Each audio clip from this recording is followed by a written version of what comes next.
Halo Kesmas, MSG sering banget dituduh bikin bodoh dan merusak otak. Tapi benar nggak sih? Yuk kita cari tahu faktanya bareng-bareng di video ini.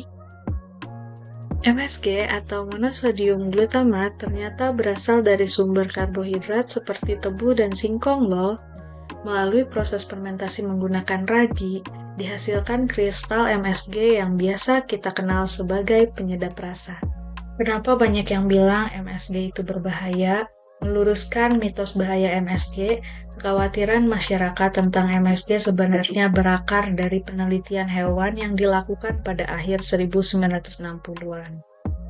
Salah satunya yang dipublikasikan di jurnal Human and Experimental Toxicology oleh Prastiwi dan kawan-kawan yang berjudul High dosage of monosodium glutamate causes deficit of the motor coordination and the number of cerebellar Purkinje cell of rat. Dalam studi tersebut, tikus laboratorium diberikan MSG dalam dosis yang sangat tinggi, jauh melampaui jumlah yang biasa dikonsumsi manusia. Hasilnya menunjukkan gangguan koordinasi motorik dan penurunan jumlah sel Purkinje pada otak kecil tikus. Namun, penting dipahami bahwa dosis tinggi dalam eksperimen ini tidak mencerminkan konsumsi normal MSG dalam makanan sehari-hari. Maka dari itu, banyak ahli kini menekankan bahwa hasil tersebut tidak dapat langsung digeneralisasikan ke manusia. Benarkah MSG aman dikonsumsi?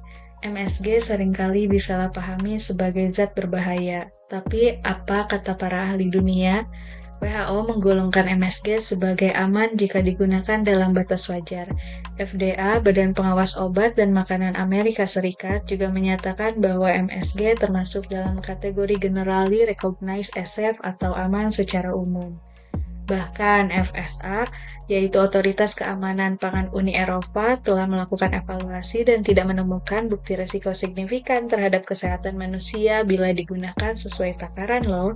Jadi, berdasarkan kajian ilmiah global, MSG tidak perlu ditakuti selama penggunaannya sewajarnya. Monosodium glutamat telah ditinjau oleh berbagai badan otoritatif dunia.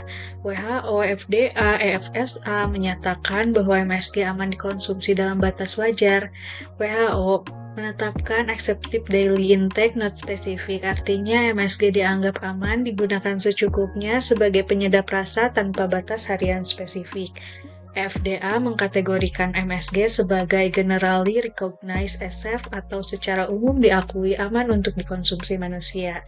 FSA menyimpulkan bahwa tingkat konsumsi MSG dari makanan sehari-hari tidak menimbulkan risiko kesehatan bagi populasi umum.